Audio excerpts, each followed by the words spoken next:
will start our presentation and show for you the relationship between writer personality and his novel. He wrote this novel in 1870 and it's the 10th novel for him, but it's different from the other because it depends on the fact. He doesn't put any picture and he doesn't make it in a country in London, but he makes it in country which made by imagination. This novel made in the Industrial Revolution. The event of the story revolve around love of money and control by everyone around him. Or we can say principle of the mind that controls the hearts and emotions. We can see it from the novel characters. Gradgrind and facts. Why is Gradgrind so interested in facts and rejects fantasy? In my opinion, the character of Gradgrind is very realistic because he flatly rejects fiction and considers it waste of time and non-existence. Why waste time on it? On the other hand, it seems to me that his character is very complex and non-negotiable because he does not accept another opinion or try to understand things, but rather imposes his opinion quickly and loudly. Through my reading and analysis of Gradgrind's character, it shows me that he does not care about children's feelings and their psychological state, so that a child in the first 5 years of his life needs feelings, containment, emotion, and fun, and does not receive fact and information except from the age of 7, where logic and living cells begin to form. He does not attach importance to all of this. But this doesn't mean that he is a character who does not appreciate the family atmosphere.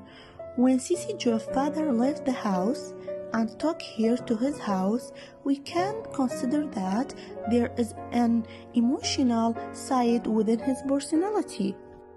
Is Mr. Gradgrind really a believer in facts or for private possesses? It dawned on me that the environment in which Gradgrind lived had fact on this way of thinking.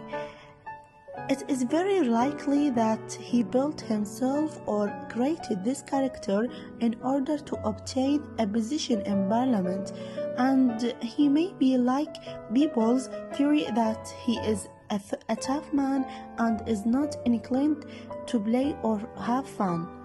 Finally, I noticed that Gradgrind cares more about people's words than his children's feeling and desires. An example of that, when he saw his daughter and son in the cirque, he said, "What would you, Mr. Pondodry, say he hears that you are in the cirque?"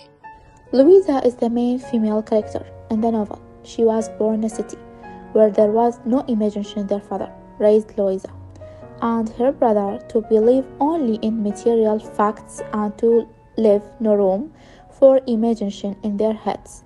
The character of Louisa is a quiet and silent character and seems to be without feeling because her father was controlling her, so she doesn't know how to act or recognize her feelings and express them.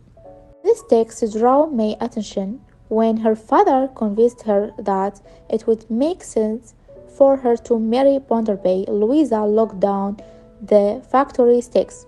I think here that Louisa can't refuse her father's request and that he is not supposed to ask her for this request due to the great age difference between them. And I think that he is not interested in her decision, so she is unable to convey her turbulent feelings that she congeals within her. Louisa can't do anything except to state the truth about her surrounding. This truth describes the pent-up feelings within her.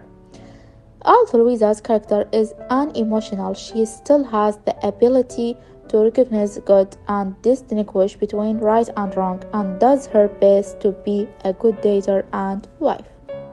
And now we will move to comparing hard times with another novel, which is North and South. Hard Times with North and South. North and South is a social novel published in 1854 by the English writer Elizabeth Jacksell, which is edited by Charles Dickens.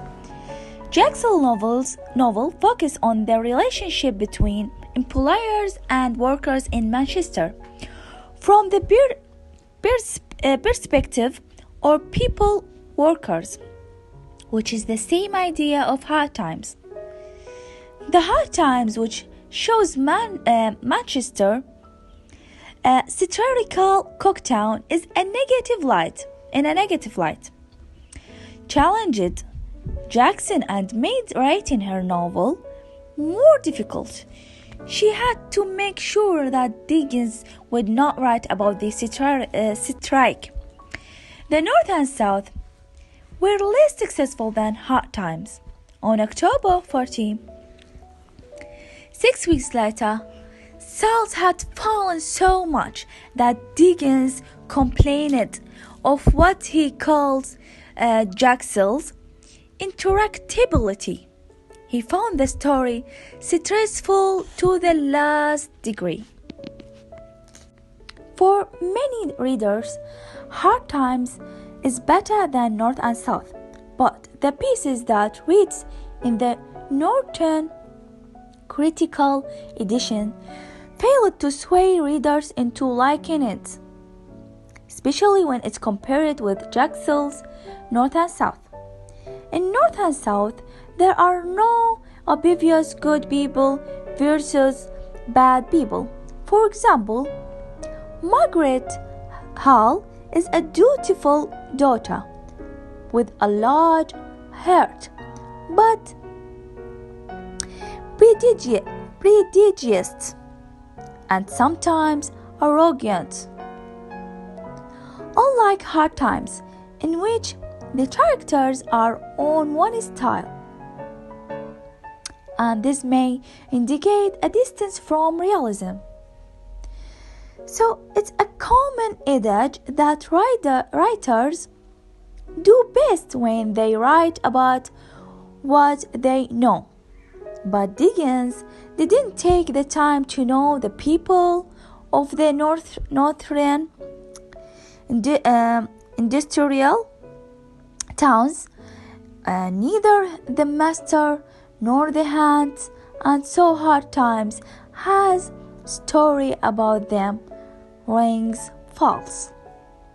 In addition, many consider that Hard Times more tragic and negative than North and South. Dickens wanted to move from being perceived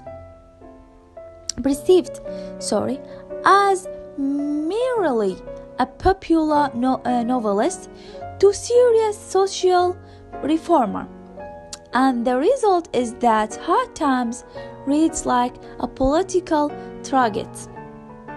Jacksell, on the other hand, was motivated by the desire to tell both sides of a story, that each could find common ground with the other. In short, it can be said that opinions differ by judging the two novels in terms of impact and realism.